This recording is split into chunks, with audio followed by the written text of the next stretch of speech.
që botnore. Do thonë, imagjinoni në durt e çfarë njerëzve është politika botnore dhe ne këtë e shohmi përmes rilsave si diçka krejt filmike dhe që nuk ndodh, tek ne ndodh diku tutje. Më kujtohet një thënie një filozofi interesant, thotë, vdekja gjithmonë ndodh tek tjetri. Nuk ndodh kurrë te ti. Kur vdes dikush, tjetri është ai. Edhe jo, okej, se s'ka ndodhur te unë. Po. Vdekja është diçka që i përket dikujt tjetër, nuk përket kur ty.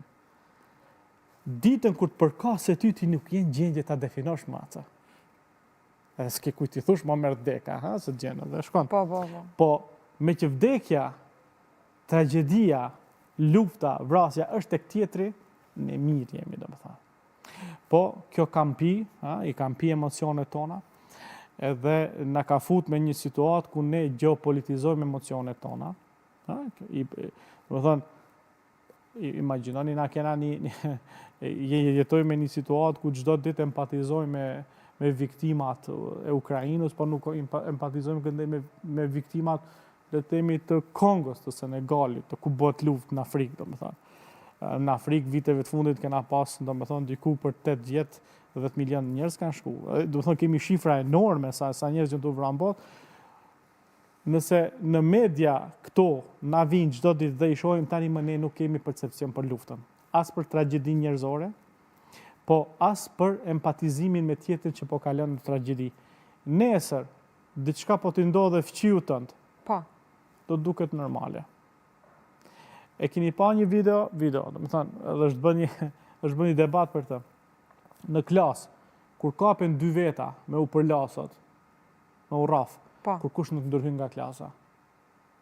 Kemi edhe shumë raste të tjera që ne përpara këtij klasa, ç'kojmë këtu po. Jo se kur kush nuk e koncepton tragjedinë, fatkeqësinë si të vetën, gjithmonë e shef tek tjetri. Është problemi i tij, s'është imi. Edhe kjo na ka shpirë një individualizëm radikal. Nxjerr telefonat. Po, edhe me inqizuar me bë spektakulare. Bravo, domethënë, tragjedinë njerëzore nuk e shohim si dhimbje, si zhytje në dhimbje, po përpiqemi ta maksimalizojmë spektakularitetin e saj. Për të ardhur keq. Po, për keqardhje. Për të ardhur keq. Tani, çfarë po ndodh me informacionin? Me informacionin korrekt, me informacionin e duhur që duhet ta konsumojmë.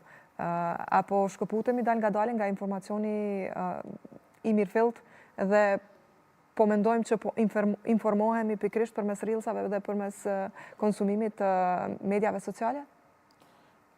Shikoni përpara deri në vitin 2006. Dhe a cilësojmë gjithë këtë informacion që po e marrim manipulim tani? Po normalisht ai manipulare vjen nga latinishtja manus, është dorë, polare është shkëlqim, domethënë me shkëlqy diçka. Edhe manipulimi do të thotë kur ne e shëmbëllojmë, e bëjmë polish, e fërkojmë, e bëjmë të shëndritshme një pjesë, një anë të një trupi, po tjetër një. Për t'ja shit dikujt ato më lehtë. Për ta bërë më të bukur. Veturën kur të shkojmë me shit, e polirasim, me thjeshtu muhabetin, pse? Për t'i mbuluar metat që i ka motori i tij ose diçka tjetër. Shkëlqimi